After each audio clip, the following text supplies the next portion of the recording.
এখন থেকে আপনার প্রিয় সিরিয়ালগুলো ফ্রিতে দেখুন এক্সক্লুসিভলি শুধুমাত্র সান নেক্সটে। এখনই অ্যাপ ডাউনলোড করুন। বাবা, তোমার কি মনে হচ্ছে না তুমি তাড়াহুড়ো করছো? এই কথা কেন বলছো? তোমার কি মনে হচ্ছে আমি ভুল সিদ্ধান্ত নিয়েছি? না না, আমি তা বলিনি। আশিস, কেন বাবার মুখের উপর তর্ক করছো এভাবে? বাবা যখন বলছেন তখন বাবা যেটা বলছেন সেটাই হবে, যেভাবে চাইছেন সেভাবেই হবে। আর আমরা তো সবাই জানি যে এটা একদিন না একদিন হওয়ারই ছিল। ঠিক, যেটা দুদিন পরে হতো আমি সেটা ইমিডিয়েটলি করার চেষ্টা করছি। দাদা কি আমাদের বাড়ি ছাড়া করতে চাইছে? ইভানের হাতে ক্ষমতা গেলে ও আমাদের এ বাড়িতে থাকতে দেবে তো?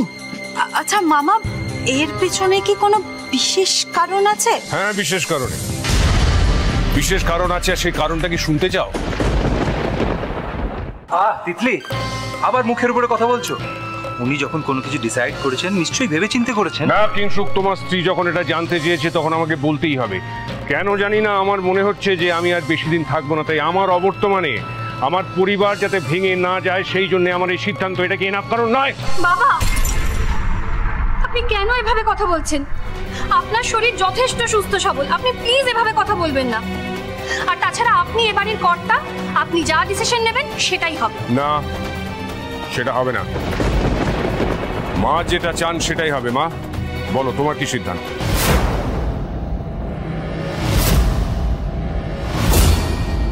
দেখ, ব্যবসার ব্যাপারে আমার কিছু বলার নেই, কিন্তু ইভানকে যে তার প্রাপ্য পাইয়ে দেওয়া উচিত সেটা আমিও মনে করি। এরপরে আশা করি আর কারো কোনো বক্তব্য থাকবে না। আশিস, কাল থেকে তুমি ইভানকে অফিসে নিয়ে যাবে, কাজকর্ম বুঝিয়ে দেবে। লিগাল ব্যাপারটা আমি দেখে নেবো। উকিল বাবুর সঙ্গে কথা বলে আমি বিলের ব্যবস্থা করে দেবো। তোমাদের যদি ব্যবসার কথা হয়ে গিয়ে থাকে তাহলে আমি ঘুমোতে গেলাম। Tata, good night. অনেক রাত হয়েছে, যাও তোমরা যে যার ঘরে গিয়ে শুয়ে পড়ো। হ্যাঁ বাবা।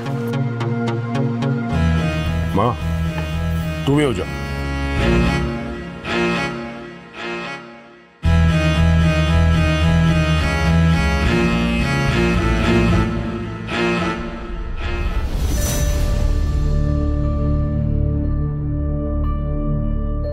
চল।